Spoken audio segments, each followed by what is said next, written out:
It's one of the newest attractions of the Strip. Concerts have some of the hottest tickets in Vegas, but the company behind the Sphere is reporting big losses. Sphere Entertainment executives reported a 120. Tourism in Las Vegas in a big slump this summer, costing the city billions. $2.3 billion gone, evaporated, vanished into the desert heat of Las Vegas. And somehow, even now, no one can fully explain how it happened. The Las Vegas Sphere, once celebrated as the future of entertainment and the most technologically advanced venue ever created, has become something very different. A financial echo chamber filled with unanswered questions, massive losses, and a glow that hides a storm beneath its surface. When the Sphere first lit up, the world stopped to stare. It didn't look like a building, it looked like an alien world rising out of the earth. Tourists slammed on their brakes along the freeway just to take pictures. Planes flying into Harry Reid Airport angled their wings so passengers could glimpse it from above. Social media exploded. Within hours, the Sphere became the most photographed structure in America, even more and it unreal. hadn't even opened its doors yet. 16K resolution screen taller than a 10-story building wrapped completely around the audience, swallowing people whole in a digital universe. Tens of thousands of speakers were hidden in the walls, under seats, behind panels, each delivering audio so precise that two people sitting next to each other could hear entirely different sound layers. Floors vibrated, airflow systems simulated wind, haptics made the seats rumble. Everything felt like the birth of a new reality. U2's opening concerts were hailed as historic. Critics called them transcendental. Audiences left in tears. Darren Aronofsky's Postcard from Earth absolutely stunned viewers, not with story, but with the overwhelming power of immersion. People described shots so realistic they triggered actual vertigo. Some couldn't tell where the screen ended and the real world began. For a brief moment, everyone believed the Sphere wasn't just entertainment, it was evolution, a new medium, a new frontier. But behind the glowing lights, behind the spectacle and noise, the cracks were already forming. Giant ones, dangerous ones. In its very first financial quarter after opening, the Sphere reported nearly $100 million in operating losses, not construction overruns, not one-time launch expenses, actual operational losses, money hemorrhaging from the building simply because it existed. By the end of its first fiscal year, the Sphere had already burned over $500 million, $500 million gone in 12 months, even with sold-out crowds and global attention. How is that possible? Because the Sphere isn't a venue, it's a machine that costs more to operate than any entertainment building ever created. Those gigantic LED panels, they don't maintain themselves. That precision audio, it requires a literal army of engineers. The cooling systems inside the building, especially during Las Vegas summers, are so massive they could chill an entire department store. Every night the Sphere runs, it spends millions. Every day it sits unused, it still spends millions.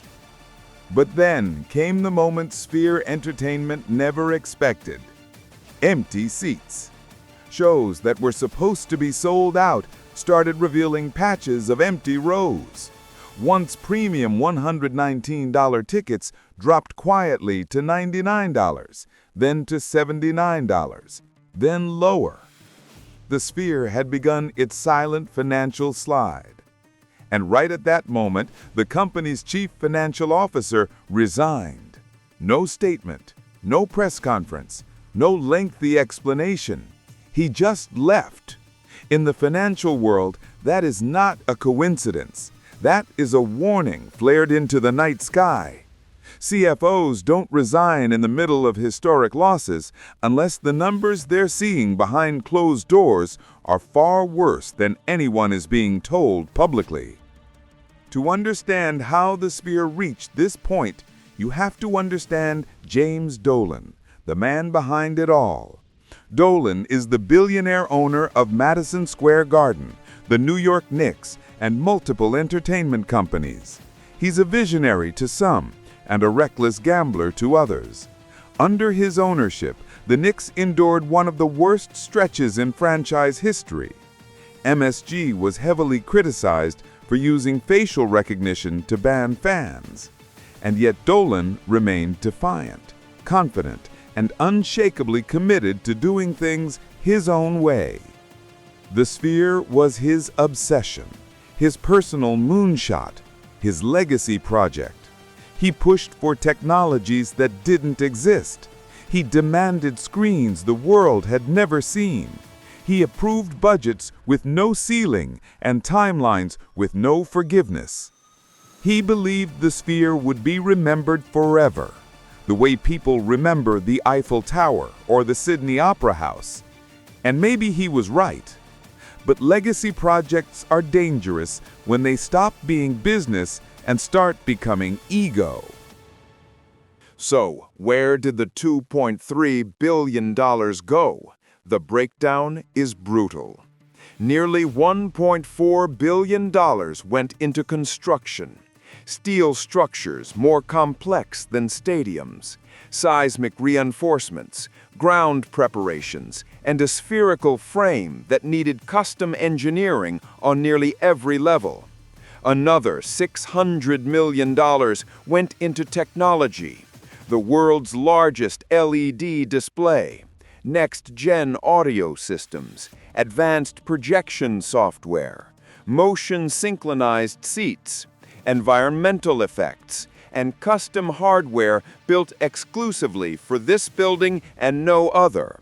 Then there were the operations. Hundreds of millions of dollars poured into staff, technicians, maintenance, safety systems, utilities, marketing campaigns, legal costs, and the creation of Sphere Studios, a content-making division designed to produce films and experiences that only the Sphere could display.